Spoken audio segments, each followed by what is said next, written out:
আমাক জুবিনদাৰ ন্যায় লাগিবনে নালাগে?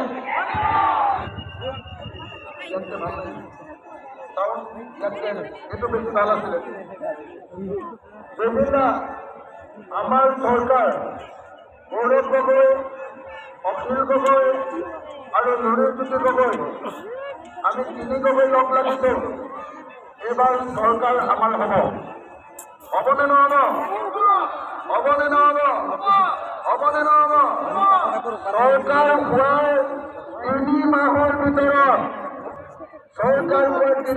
ভিতৰত জুবিন দাস ন্যায় প্ৰদান কৰিব। এই ন ক্ৰ্যাশ হইছে জুবিন দাস ন্যায় প্ৰদান কৰিম। এই নাৰ্ভাস জুবিন দাস ন্যায় প্ৰদান কৰিবৰ কাৰণে প্ৰথম কথা হিমন্ত বিশ্ব শৰ্মাই এইখন নতুন একদম পানী নহৰকা সমাপ্তি আচলতে হিমন্ত বিশ্ব শৰ্মা চৰকাৰৰ এই মার মাথা ভাল হ'বনে বেয়া হ'ব?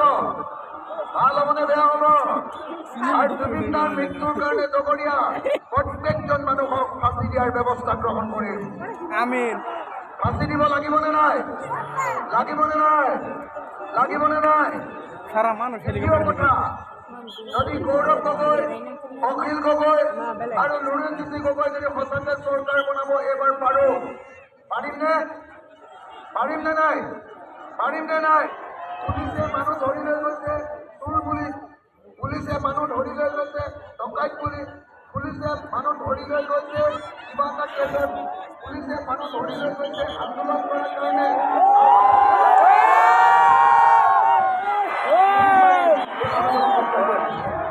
হয়নে নহয়? এইটো কি বুলি কয়? এইটো কি বুলি কয়? এনেকে পুলিচে মানুহ উলিয়াই মৰাক কি বুলি কয়? কি বুলি কয়? ফেক এনকাউণ্টাৰ বুলি কয় নে নকয়? ফেক এনকাউণ্টাৰ বুলি কয় নে নকয়? এইবাৰ বিধানসভাত মই সুধিছিলো, হিমন্ত বিশ্ব শৰ্মাই মোক উত্তৰ দিছিলে, তেওঁ গৃহমন্ত্ৰী। মই তেওঁক সুধিছিলো যে অসমত হিমন্ত বিশ্ব শৰ্মাৰ দিনত কোৰ্টলৈ নিনিয়াকে পুলিচে কিমানজন মানুহক উলিয়াই হত্যা কৰা হ'ল? 80জন মানুহক উলিয়াই হত্যা কৰা হ'ল। এই 80টাকে আটাইবিলাকে এই চৰকাৰ, আমাৰ চৰকাৰ গঠনৰ 7 দিনৰ ভিতৰত এই 80টাকে দিয়া হ'ব। আপেল কিনিম, আধা কিলো আঙুৰ কিনিম আৰু 1 লিটাৰৰ পানী বটল এটা লৈ যাম।